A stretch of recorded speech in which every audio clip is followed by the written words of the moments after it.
Welcome to WIZZKWIZ tutorial 13. This is on tournaments. So tournaments are basically a way of combining races with SA Cups. So it might be a whole term's work or a whole recruitment process. So we've already seen how to set up races, and we can list the races there. We've already seen how to set up SA Cups. We can list the SA Cups there.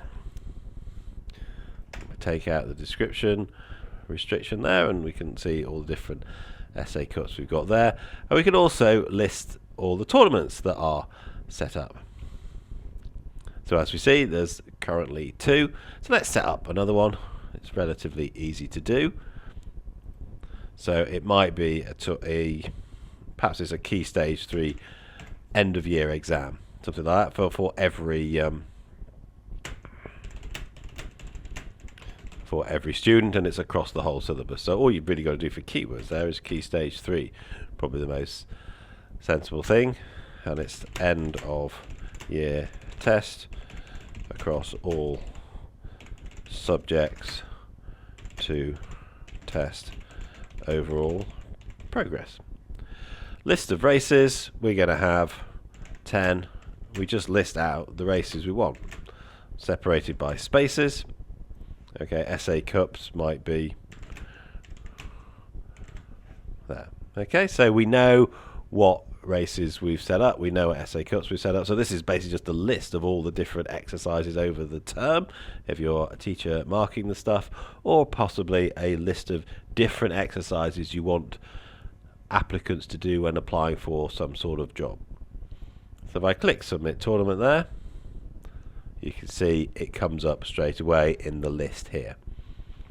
That whether or not it comes up in the list will depend obviously on whether or not we've got these things set up here correctly. So if we had that as 1 and 1 and we list tournaments, then we're only going to see the first one.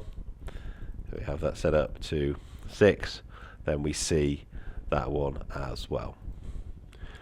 With it being a tournament, we don't have different colours backgrounds for different stages, because all tournaments are always at different stages because of the different races and the different SA Cups. So in this one, as in all of them, we've got the same different options. So we can write invitation, for example. That works the same as races and SA Cups. We can edit the details. Okay. We can view the events, or we can view the score. Well, let's view the events first of all. Well, the events we put in were races 10 to 14 and SA Cups 19 to 21, and that just then lists them out, so you can see the races that are finished, the races that race is live, and this race is going to start in 71 days time. So you can practice it as usual. You could invite somebody else to just that race in particular if you want to. You could join this race, you could view the race, see how people are doing it, just as with anything else. With the SA Cups, again, all these SA Cups have now finished, so all you can do is view the results for that one, or you can view the results for that one, or you can view the results for that one. So that's what we can do with the View SA Cup button. If I go back to list tournaments again, then I can look at View Score. And now you see the races we've got in there, 11, 12, 13, 14, and the SA Cups. And you basically see all the marks. So for the SA Cup 21 that we've just been looking at in the previous e-lecture, there we had student IDs 3, 4, 5, 6, 7, who were Albert, Bertie, Charlie, David, and Eric. And you can see the number of essays they submitted, the mark they got for their essay down here, and the R value, which was how good their marking was.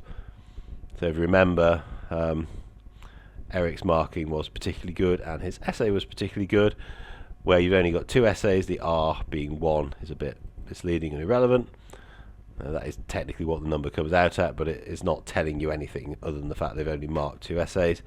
And then also for the races, you've got how many questions they've got right, how many they've attempted, and how many questions per minute.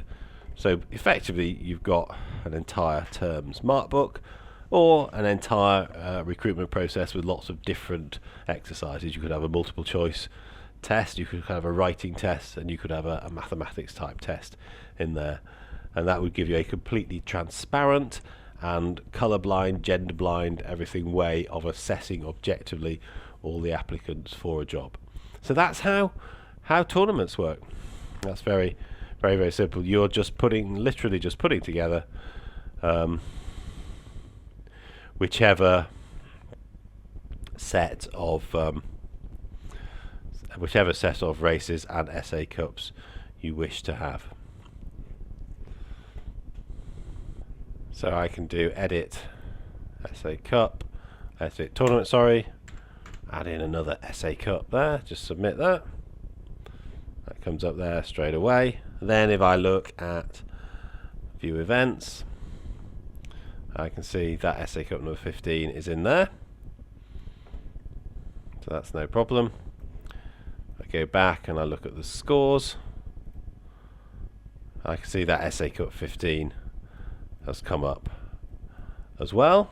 You might have noticed, you're very sharp-eyed, that the SA Cup 19 hasn't come up. Well, there is a reason for that. If I list SA Cups and I look at 19, okay, there are no essays submitted at the moment, so it doesn't clutter up the mark book with an SA Cup that no essays have been submitted in. But other than that, everything is exactly as you'd expect, and that's probably exactly as you'd expect as well. You can click on the view score if you want, but you will just get no, say you've not submitted an essay, no essays have been submitted, so nothing's basically happened as yet. So there you go, that's how tournaments work, all very, very, very straightforward.